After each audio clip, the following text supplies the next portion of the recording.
So, chapter 6, Mishnah 10. The first thing that you're going to have to think about when we start this Mishnah is remember that the chapter is all about Kinyan HaTorah. It's all about the value of Torah, how you acquire Torah, etc. And it's not immediately apparent how that is part of the theme of this Mishnah. So that's the first thing we're going to have to pay attention to. The second thing we're going to have to pay attention to is the significance of the number. It's been a while since we've had a Mishnah that was all about numbers, but this one clearly is about numbers. So there's that. And we're going to have to also ask ourselves the significance, because you will see that like I said, the chapter is called Kinyan HaTorah, about acquiring Torah. And the theme of this particular Mishnah is about Kinyan, is about acquiring or acquisitions. That's going to raise another question for us. What exactly do we mean when we say a Kinyan in this context? So let's have a look. What does the Mishnah say? Chamisha Kinyanim. There are 5 acquisitions. Kana HaKadosh Baruch Hu be'olamoi, that Hashem acquired in His world. Okay, that's the opening statement of this Mishnah. What are the 5? So he says, Torah Kinyan Echad. One of them is Torah. That makes sense because the whole theme of this chapter is Torah. Okay, that makes sense. Obviously, we're going to talk about Torah. Shamayim va'aretz Kinyan Echad. Heaven and earth are one acquisition. What would you have expected to happen now? You would have expected to say number 2, right? You say number 1, Torah is Kinyan Echad. Then you would have thought Shamayim va'aretz Kinyan Sheni would be the second Kinyan. But instead he says, again, the same expression, Kinyan Echad, one acquisition. Gotta ask yourself why. Avraham Kinyan Echad. Abraham is one of the Kinyanim, one of the acquisitions of Hashem. Now we have a few questions. Number 1, why do you keep saying Echad each time? Why Abraham? Out of all of the fathers, what's so unique about Abraham that sets him apart from everybody else? Next one, Yisrael Kinyan Echad. The Jewish people, the nation of Israel, is one of the acquisitions of Hashem. And the last one is Beis HaMikdash Kinyan Echad. The Beis HaMikdash is one acquisition of Hashem. And then he goes through proof texts. So he starts off Torah Minayin. How do we know that Torah is this acquisition of Hashem? So he brings a pasuk which says, Hashem kanani, how does it go? Hashem kanani reishis darko kedem mif'alav me'oz, that Hashem acquired the Torah first. That's basically what the pasuk means. That Hashem acquired the Torah first before everything else. Which makes a lot of sense because we know that the Torah is the purpose of the world. We know that the Torah predates the world. So it makes sense that we should say that there is this acquisition that Hashem made that is the principle behind all other acquisitions. You could see the word kanani in there. You could see the word kinyan, acquisition. Makes perfect sense. That pasuk proves the point. You said he required. Acquired. Okay. Acquired. Okay. Okay, Shamayim va'aretz kinyan. Shamayim va'aretz minayin. How do you know that heaven and earth are Hashem's acquisition? Here it's interesting. Here he brings 2 verses. First, he brings the pasuk, which, by the way, we say as part of the Haftarah if Shabbos and Rosh Chodesh coincide. Ko yamar Hashem, Hashemayim kisi va'aretz hadayim ragloi. Hashem says that the heavens are my throne and the earth is my footstool. By the way, we could spend a whole series just on that line, which we're not going to do. But there is a tremendous amount of insight just in that line. What's the difference between the chair and the footstool? That the heavens is the throne and the earth is the footstool. What does it mean? But we're not doing that right now. And Hashem goes on, and this is actually referring ironically to the Beis HaMikdash, which is quite interesting because we're talking over here about the creation of heaven and earth. And yet he still quotes the second part of the pasuk, right? What is the place where Hashem's going to, so to speak, settle his Shekhinah, which is very, very interesting. But we'll see if we have an opportunity to come back and to explore that. Then he says,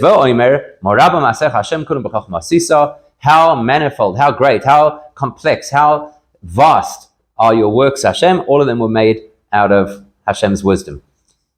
Then he says, Avraham Menayin. How do we know that Avraham is one of the acquisitions of Hashem? Very interesting, because the line that we're about to read is attributed to somebody called Melchizedek. Melchizedek, the king of Sholem, who, according to at least many of the Mefarshim, is actually Shem, right? Shem, the son of Noach. So what he said was, Vayivarcheu Vayomer, after the whole battle with Abraham against the kings of Sodom, Vayivarcheu Vayomer, he blessed him and he said, Baruch Avram Nekel Elyon, Koine Shamayim Va'aretz. That Abraham is blessed in front of Hashem, who is on high, supernal on high, the acquirer of heaven and earth. Also interesting pasuk, because this is referring back to heaven and earth. Okay. Yisro Minayin, how do we know that the Jewish people are Hashem's acquisition? Again, he's going to bring two psukim over here to prove it. The first one is Ad Yabaram Hashem, Ad Yabaram Zukon Yisa, that he says that we are the Jewish people who crossed over. It's part of Oz Yashir. It's part of the praise that we give to Hashem for the fact that we crossed over the Red Sea. It also implies that they would cross over again in the future when they would cross the Jordan River into Israel. And he calls us Am Zu Konisa, the nation that he acquired. Okay? So there you can see it. There you can see the line. That we are the holy ones, that Hashem, the great, powerful one, so to speak, cherishes or wishes to have. Right? His desire is over the Jewish people. Okay, interesting why he has to bring two psukim over there. We'll see if we have time to deal with that. And Beis Hamikdash Minayin, how do we know that the Beis Hamikdash is also this place of, or this kinyan, this acquisition of Hashem? So he quotes again from Oz Yashir, Mikdash Hashem koimnu yadecha, that Hashem made this Beis Hamikdash that he, so to speak, established with his hands. V'oimer, and it says in Tehillim that that Hashem brought us into his environment, into his border, into his holy border, and this mountain, which is the mountain on which the Beis Hamikdash was built, Hashem acquired for himself. Okay, so there are a lot of psukim over here. Guess what? We're not even going to focus on that right now. We're going to focus rather on what the message is. And before we focus on the message, there's some key questions that we have to ask. The first is the nature of a kinyan, of an acquisition, generally. Then specifically, how does an acquisition refer to Hashem? Why is it that we're looking at the number 5 over here? Why do we have to say echad with each one of them? Why do we say that Hashem acquired them ba'oi la moi, in his world? Why doesn't it just say that he acquired them in the world or in the creation? What is the emphasis on the fact that it's his world? Okay, so these are the things that we're going to have to try to unpack. So let me ask you, if something is a kinyan, what does that mean? How do you acquire something, typically? Lift it up. Okay, that's the technicality of how you transfer ownership, right? But generally speaking, in the most generic sense, when you say that you're going to acquire something, what's the implication? That you? Exchange of some sort. Exchange, okay, could be an exchange, not the only way. You're going to buy it. Typically, when we use the word kinyan, what we imply is that you're going to pay for something. Why would you pay for something? Because you want it and you consider it to be valuable. So quite a number of the Mefarshim point out that that is the meaning of the word kinyan. That what it's telling us is that these are 5 things that are considered extremely valuable in Hashem's eyes. And that's why he, so to speak, acquires them, implying that he shows the value by investing in them. Okay, that's the most generic explanation. As I say, it's brought in quite a few of the commentaries on the mission, that Hashem is acquiring these things to show how important or how valuable they are to him. There's one little problem, one little technical problem. Okay, now we're going to go back to the point. How does a kinyan happen? Technically, legally, how does a kinyan happen? In other words, you go to the shop and you want to buy an item from the shop. What happens? Just take me through the steps. I'm not so good at shopping, so just take me through the steps. How do you go shopping? Yeah. Okay, so you're walking down the aisle, you choose the item. Yes, okay, you choose the item. Now what? Someone and you take it to the person who's responsible. Take it to the person who's responsible for, caretaking the sale process, right? So you go to this person who's now at the cashier, whatever, and what do? You pay. Okay, so you pay them, and then you take the item home, right? At which point is the item yours? after you paid it. After you pay. Okay, so if you pay for the item and you don't lift it up off the counter and you don't take it home, is it yours? Yes. I can phone up and say I left it No. behind. Halachically, no. Halachically, until you actually do something physical to show transfer of ownership from point A to B, giving money on its own is not a kinyan. Money facilitates a kinyan. In order to make the kinyan, what you've got to do is, depending on what the item is, you have to do some kind of a physical act in order to make the kinyan. So typically, for most items, what you do is you lift it. As soon as you lift it up, that is a sign that it is now yours. Okay? An alternative would be, well, if it's too big to lift, then you have to move it. So, for example, when a person back in the day used to acquire an animal, the way to acquire an animal is called mashicha, which means you to take it by the lead, you make it walk a certain distance, and now you know that it's yours and no longer the other person's. What happens if it's a piece of land? Piece of land you can't lift, you can't move. So what you need to do is you need to do something physical to the land to illustrate that it's yours. For example, you buy a house. When is it yours? When they give you the keys. Now it's pretty clear that it's yours. Let's say you buy a field. You've got to either put up a fence or remove a fence or occupy the land for 3 years without interruption. In other words, there are different ways in which you make a kinyan. But the point is, in each case, the kinyan requires some kind of a physical movement of property from point A to point B, right? From person A to person B. Used to belong to the shop, now belongs to me. That's what happens when I make a kinyan, okay? Now, let me ask you, does the item necessarily change in order for the kinyan to happen? Typically not. No. That's the whole point, right? I want the item. I don't want it to change. I want the item. So if you're going to the shop and you're buying a can of sweet corn, whatever it is that you're buying, right? When you get home, you would still like it to be sweet corn, right? You don't want it to be something else. You don't want to get home and then open it up and find that the thing is gone off in the journey between your house, between the shop and your house. So the whole point of a kinyan is that you want to keep the item the same, but the item has to change hands. That's effectively, think about it, that's what a kinyan is. The item changes hands. So your house, even though it's not physically moving from point A to point B, but rather the key is going from person A to person B, the fact is, you obviously bought this house because you like this house. Yes, you might do renovations and put in your own furniture, but you bought this house because you want this house to be as it is. You don't want to arrive over there now it's a different house. So you want the item to remain the same, and the item has to move from place A to place B, or from person A to person B. If that's what a kinyan is, that raises a very big question about using the term kinyan if you're speaking about Hashem. Yeah. Right? Why? Because what? So his. Everything is his. Everything is his. The whole principle of a kinyan is that something was previously not mine, now it becomes mine.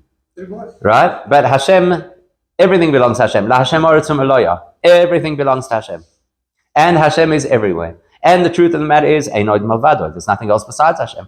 So how can you possibly use the word kinyan in the context of Hashem? It's sounds like a totally misplaced term. How do you use kinyan with regards to Hashem? So that's one of the key questions I'm going to have to ask over here, right? Now, what I'm going to do is a little bit unfair, but that's basically keep everybody in suspense. We're not going to deal with that right now. Instead, let's first deal with some things that are a little bit more low-hanging, that we can appreciate, that we can relate to, and then from that we'll come back to this question of why it is that we're using this word kinyan with regards to Hashem, and that in turn will help us understand why we keep using the word echad. The Maharal says that the reason we use the word echad again and again and again is to illustrate that each one of these 5 things is unique.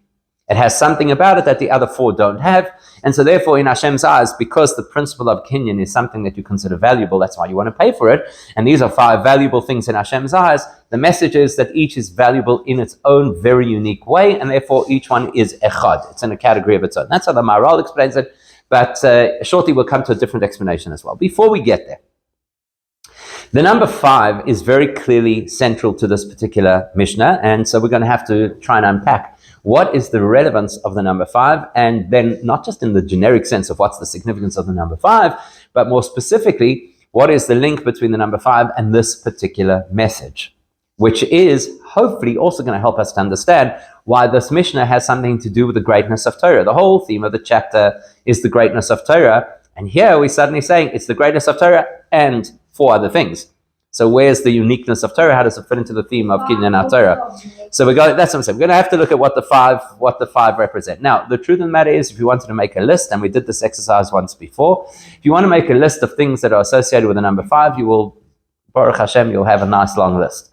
We have to look for things that are quite specific. So what we're going to do is we're going to start firstly with something that is possibly, in a sense, the easiest, but certainly a very satisfying insight into the number 5, and then we'll go from there. When you daven in the morning, the process of davening is exactly that. It's a process. It's not just that you say a whole lot of words and they all are one big mashup of a theme of praise and gratitude and requests from Hashem. There's a very specific process that we're supposed to go through in the morning davening, which is much more elaborate than the other services, right? Mincha is much shorter, Ma'ariv is much shorter. But Shachris, the morning davening, is very elaborate. And it's divided into specific categories. And these 5 things that we're learning about on this list are associated with the 5 stages of how davening works and in the same order. So that's interesting. Now, obviously, davening is designed to match this theme, not the other way around. In other words, we don't choose these 5 things because we saw them in our davening. The reason our davening is designed this way is to reflect these 5 things. And that will be a little bit of a launch pad for us to start to understand what the message of this Mishnah is.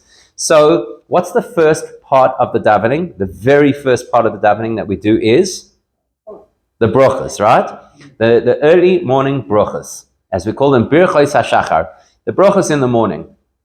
Out of all of those brochas, which is the most important brocha that we have to say? Out of all of them, you got to be careful saying the most important, get into a lot of trouble. Can't create a hierarchy of brochas. But from a practical perspective, from a fulfilling your obligations perspective, which is the most important brocha or brochas that you have to say?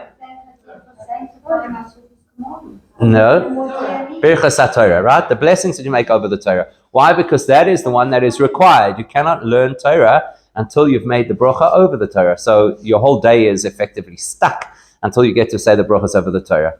So the very first part of the davening, yes, of course, we acknowledge Hashem for all of the physical needs that have been fulfilled. So that's why we say Asher Yotzar, and we thank Hashem for the fact that we can stand and that we can see and that we have shoes to wear and the fact that there's a rooster to wake us up, as I'm sure your alarm tone is like a rooster. So we do all of those things, but really the epicenter of the morning brochas is Birchas HaTorah, the brochas that we're supposed to say over the Torah, which matches the fact that the first thing on the list of the 5 kinyonim, the 5 acquisitions of Hashem, is Torah.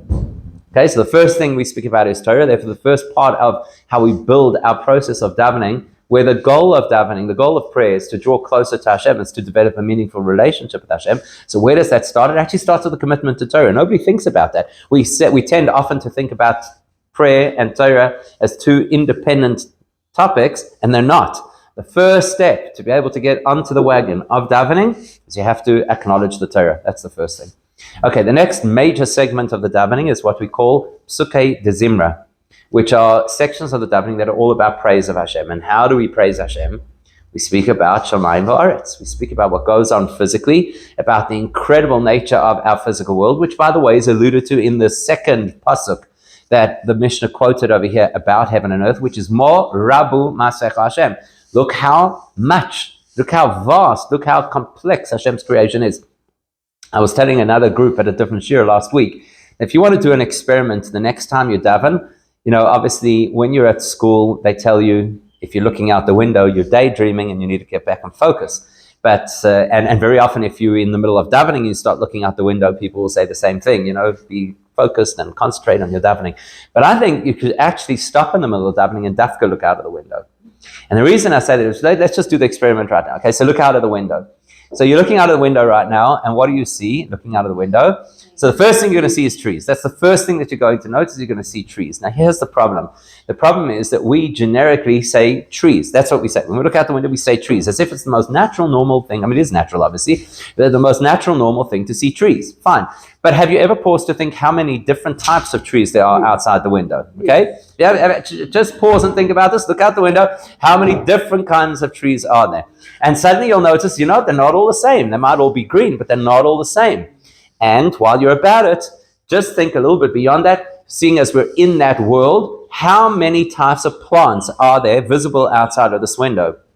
And now you suddenly notice, actually, there's a little bit of grass out there, and there's some kind of a little bush at the end of the playground, and then you realize there's a couple of weeds, and you might even notice that there's some moss on the trunk of the tree, and you suddenly realize, hang on a second, just in this tiny little space that I'm looking at, how much biodiversity there is.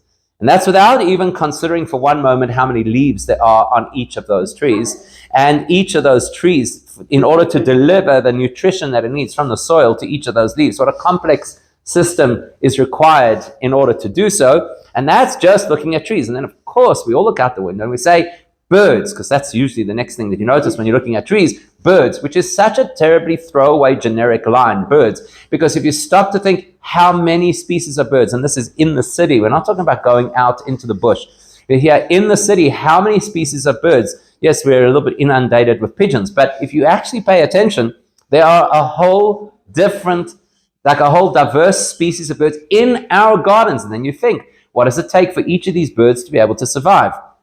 Recently, during the summer holidays, we were at Harabiersport, and I was sitting on this porch looking at the dam, and I was watching a duck. Okay, to be more specific, you want to know what type of duck? No, I'm just kidding. Anyhow, so I'm watching this. It wasn't an Egyptian goose. So I'm watching this duck, and I'm watching it swim across the dam, right? Something completely normal. You just watch a duck moving across the dam in the same way as you look out the window and you see a bird flying across the sky. You never stop to think that bird can fly a distance that I can't walk. It's a lot smaller than I am, with these little puny wings. That duck has these tiny little legs swimming right across out of base, but I know for a fact that if I swam, 10 meters into the dam, they'd have to come fish me out. And this thing is, gliding across. So the point is, when you pay attention to the diversity of Hashem's creation, and right now we're just looking at what's outside our windows, use a little bit more imagination, you start to think about the biodiversity within our country, about the mountain ranges that we have, the waterfalls, the beaches, the semi-deserts, Karoo, you just think about all of these things, and you extrapolate out and out, then you appreciate how great Hashem is. That's what Pirkei Avos is supposed to do for us. It's supposed to take us on a journey in the first half of the Pirkei Avos, looking at the physical world, earth, and in the second half of the Pirkei Avos and into the brachos that lead up to the Shema, we start talking about the heavens, we start talking about angels and about how dedicated the angels are, etc. That is supposed to get us into this position that we feel some level of either indebtedness or commitment to Hashem, which brings us to the next piece. The next item on the list is Avraham, right? Just before we say Shema, we say a paragraph that starts with the word Ahava, right? In some traditions, it's Abbas Oilam, in some it's Abba Rabba, but the point is that it's about Abba, it's about love of Hashem, and Abraham is the epitome of love of Hashem, because when you contemplate on how vast and complex Hashem's creation is, that is going to generate a sense of love towards Hashem. So the next phase of our davening process is this tremendous love that we're supposed to express towards Hashem. Love on its own can be a little bit impotent. You can't just simply have love. It's got to translate into something that you do. And so the next part of the davening, which is so critical, is the Shema. Shema Yisrael. That's a call to us as Jewish people to translate the emotion, to translate the sentiment into something that we actually do. V'ahavta Hashem Elokecha means you've got to put mezuzahs on your doors, and you've got to listen to what Hashem has to say, etc., etc. So that's the fourth thing on the list, which is Yisrael. Yisrael represents that you get to this point of davening, which is no longer just about what I need or what I'm grateful for, but the fact that I have to show commitment to Hashem in a very deep and meaningful way. And then the epitome of the davening is the Amidah, and the Amidah relates to the Beis Hamikdash because the Torah tells us that the Beis Hamikdash is ki beisi beis tefillah yikarei l'chol ha'amim. The ultimate objective of the Beis Hamikdash is to be a place of prayer, and the ultimate variation, the ultimate form of prayer is in the Amidah.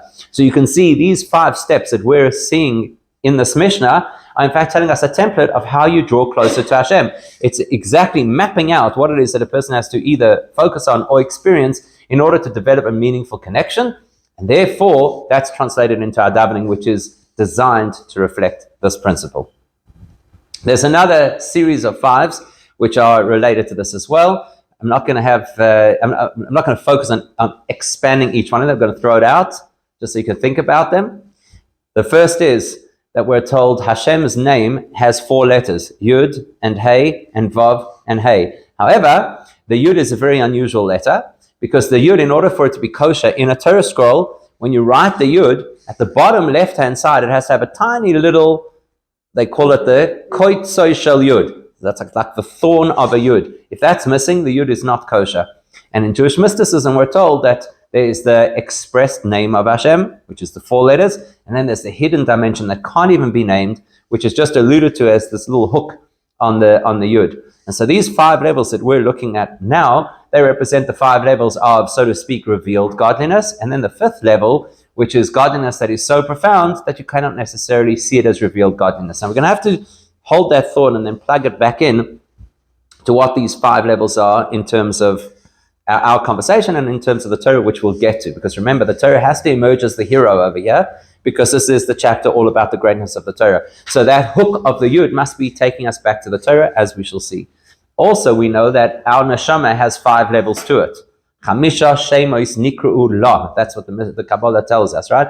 That there are 5 names assigned to the neshama. That means that the soul operates at 5 different levels. And again, the implication is if you want to access the highest, the deepest, the most profound 5th level, in order to get there, you're going to have to plug into the 5th dimension of reality, which, as we're going to see again, is Torah. So it's going to keep coming back to that same theme, that in order for us to fully experience the kinyan, the acquisition of Hashem in this world, yes, of course, there are 4 stages, but the Torah is going to be the, so to speak, the most important of all of those stages. So now that we know that, let's try and get back to what the message is over here. How do you have a kinyan? How do you have an acquisition in Hashem's world? Ordinarily, most of the time, what we've been taught is that if you want to approach Hashem, or if you want to advance yourself spiritually, basically the way that you've got to do it is, you've got to change. By nature, we are materialistic, self-interested beings. By nature, things in this world are finite, physical beings. Therefore, if we want to get ourselves or those things closer to Hashem, it follows that we have to strip away some of that materialism in order to find what lies beneath, right? That's essentially what we got to do. So we talk, for example, about the idea of refining things or elevating things, or we speak about personal development, we speak about character refinement. All of those things speak to the essence of you've got to change what you are, what the world is, and that way you can draw closer to Hashem. Now, we've already identified that that's not what a kinyan is. A kinyan is not a renovation. You might do a renovation after you've acquired something. A kinyan is not a remodeling. You might remodel after you might modify after you've already bought something. But we've already identified that a kinyan is specifically that you're taking something from point A to point B while it remains the same. Now, how does that relate to our relationship with Hashem? And how does that relate, especially when you consider, like I said, everything belongs to Hashem. So there is nothing, so to speak, outside of Hashem's possession, outside of Hashem's property. So how are you bringing anything to, so to speak, to the party? Heart is humility, and that's the 5th in the spirit.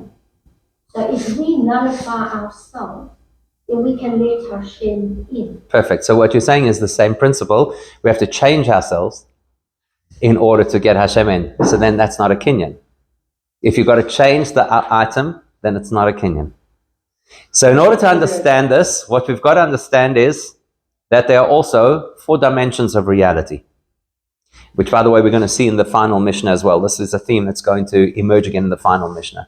The 4 dimensions of reality are what we call oilamos. We call them worlds.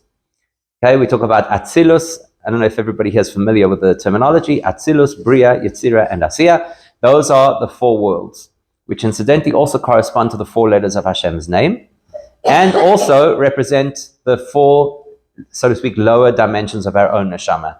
Then there's a 5th reality, which is called Oilamos Ha'ein Soif, the worlds that are completely infinite. Difficult for us to even begin to imagine what they are. It's hard enough for us to imagine what a spiritual world is, let alone an infinite world. But that's what we speak about, right? We speak about these different realities, these different dimensions. Now the question is, what do we mean when we say a world? Because the minute you say that word, in our minds, we start thinking about galaxies and planets and universes. And if they tell us that there are other worlds out there, we start wondering what kind of beings live on those worlds. And then we start thinking maybe science fiction actually has a source in the Torah, which is subject for another conversation as well. The meaning of the word world, and the reason we apply the term world to a dimension, is because grammatically, the word oilam comes from the root ayin lamed mem, which is the root for anything that you can either hide or conceal, right? So lehit alem, to disappear, right? Ne'elam, hidden. So he'elem, obstruction or concealment. So the implication of an oilam is anything that hides reality. Reality is there's Hashem, there's only Hashem, ein oid milvado, there's nothing else besides Hashem.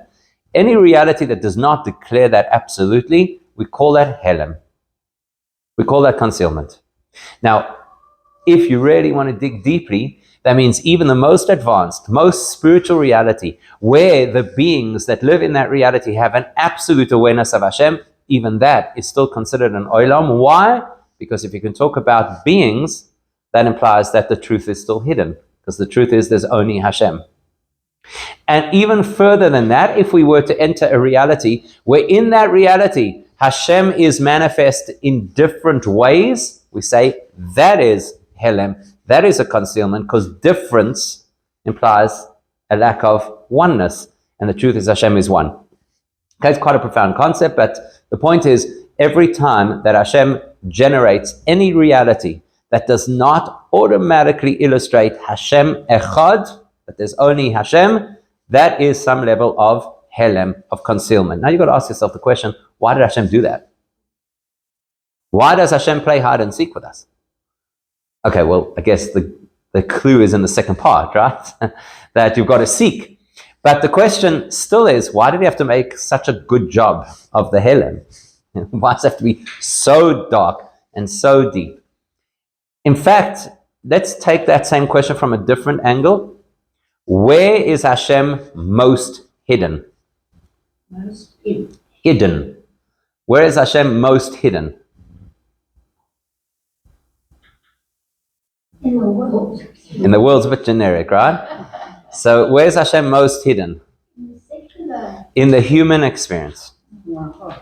Why in the human experience? And to be very specific, in the human mind. Because the human mind is the only faculty in the whole of creation that can question if Hashem exists or not. There is nothing else in the whole of creation that could doubt Hashem, except for the human mind. So where's the greatest concealment that exists? In the human experience, specifically in the human mind. That's why human beings are the only beings capable of saying, I deserve. Animals don't do that. They don't run around saying, I deserve X and Y. They have an instinct to live, and therefore they do whatever they need to do in order to live. There's no such thing as an entitled animal. Entitled humans are a dime a dozen. So the only being that is capable of believing, I have needs, I deserve, is a human. Which is actually, if you really look at it objectively, a rejection of Hashem. I deserve something. I should be grateful every breathing moment that I've been given this incredible opportunity to be here and to sample the blessings that Hashem puts into His world and to make a contribution. To say I deserve something, I'm frustrated because things didn't go my way, I'm upset, is a rejection of Hashem. That's why the Gemara tells us, that if a person gets angry, it's like they served idols. What do you mean? What are you angry about? How can you possibly be angry? Who do you think you are? Not only that, humans are the only entities in the whole created reality who take credit for their own achievements. Watch, next time you go out to the Kruger, watch the animals and see if after a leopard takes down a kill, if it sits there for a moment and says, aha, look at me. See what I did? Look how skilled I am. Amazing. Or look in your garden, the next time a weaver bird makes a nest. Does it sit afterwards and say, ta-da? It's not possible, right? Only humans are capable of taking credit for their own achievements, which is fascinating. Not only that, humans are able to actually believe that they exist more importantly or more centrally than others. In other words, humans are capable of ego. Now the question is why? The question is, why did Hashem make our world so dark? Where it's so possible to get trapped in our own minds that we could reject Hashem. And the answer to that is profound. Profound. You ready for this? The answer is this. The Ramban is the one who coined the phrase, right at the beginning of his commentary on the Chumash. He coined the phrase, Yesh Me'ayin, which is a phrase that has become very mainstream in Jewish thinking. Yesh means existence, Me'ayin from non-existence. And he uses that as the translation of the word bara. That creation means where previously there was nothing and now there is something. That's the definition. Yesh Ramban in his commentary on the Chumash. Right? Yesh me'ayin, existence from non-existence. Let's just simplify the word for one moment. Besides saying existence, the word yesh means something far simpler. Yesh means it is, or there is. Right? That's what it means. It is, there is. What does ayin mean? There is not. Now, when we say yesh about ourselves, I am, right? That's the human version. Yesh, I am. Is that valid?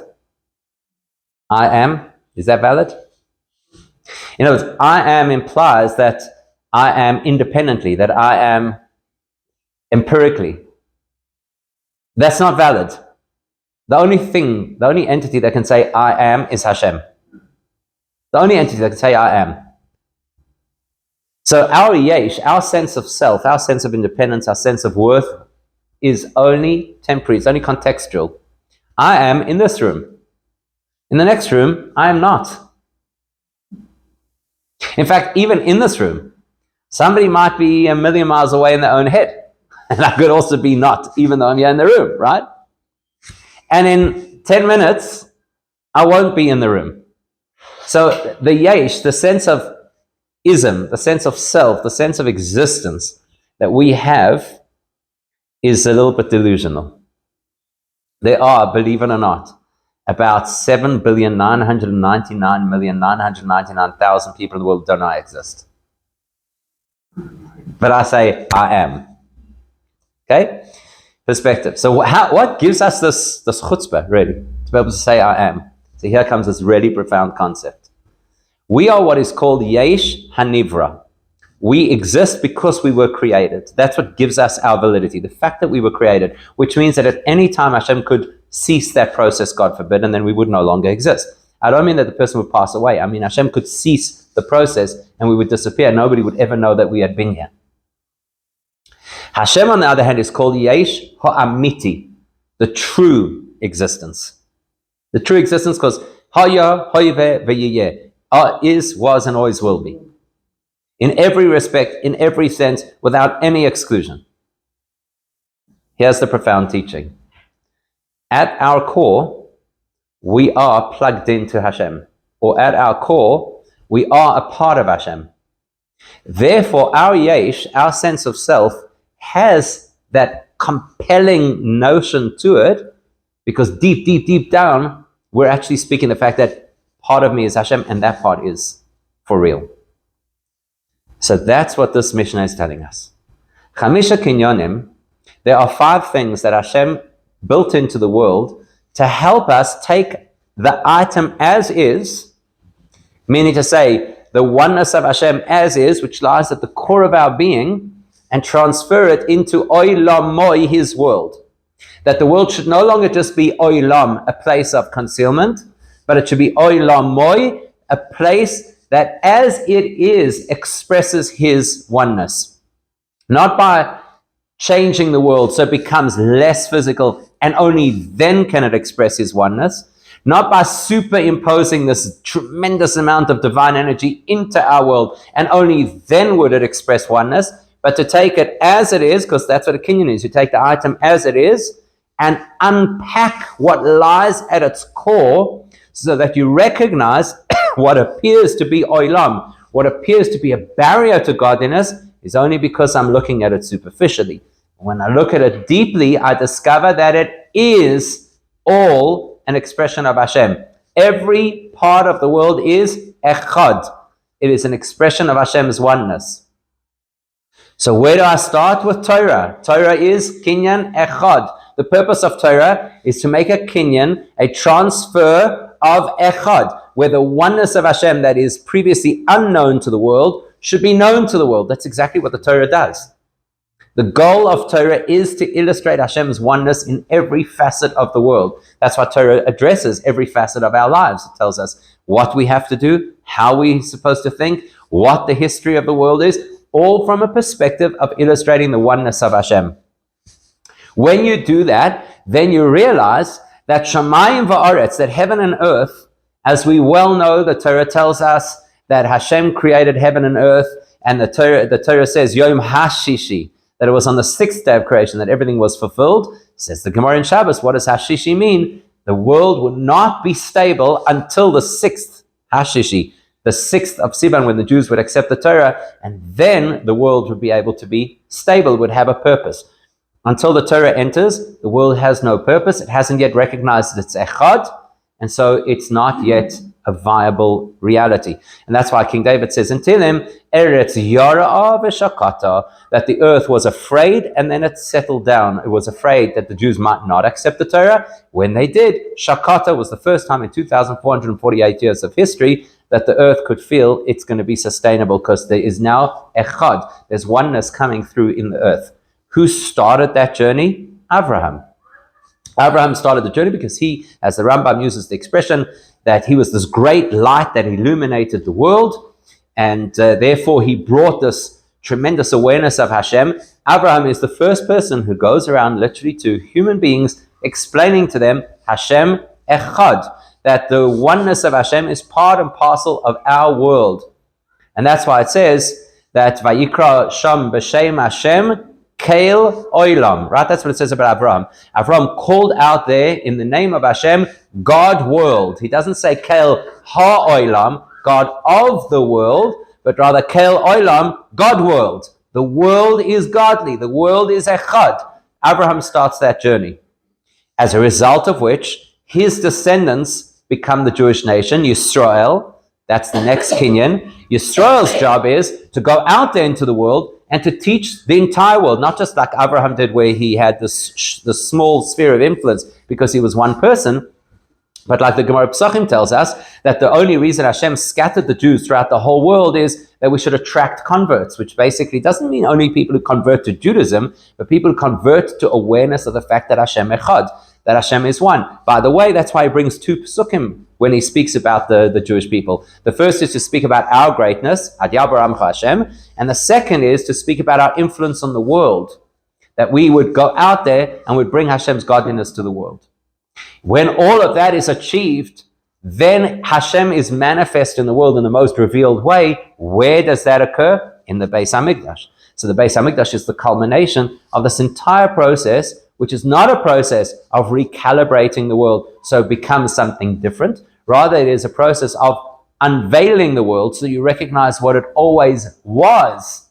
Not only will the Beis HaMikdash be a place of divine revelation in the space, which is alluded to in the first verse, that it will be a place that Hashem established as his holy home, but he specifically brings the second verse, which is that it's going to spread, he uses the expression, in all the gvul, in all the boundaries of the earth.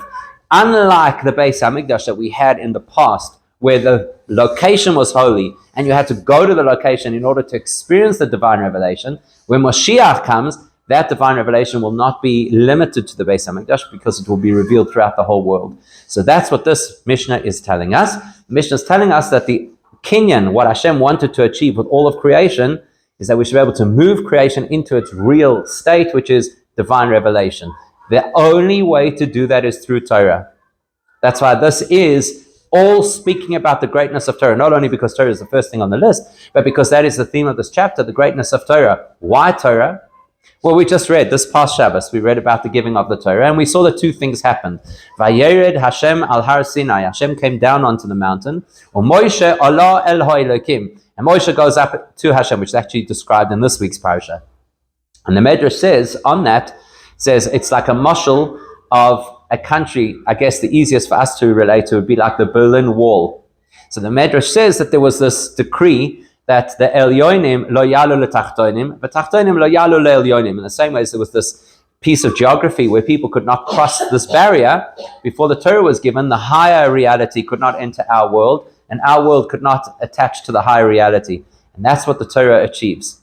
That in our physical world, we can be elevated, and we can be connected, and we can experience echad, and the divine can be completely revealed in our world, but the only way that could ever happen is through Torah.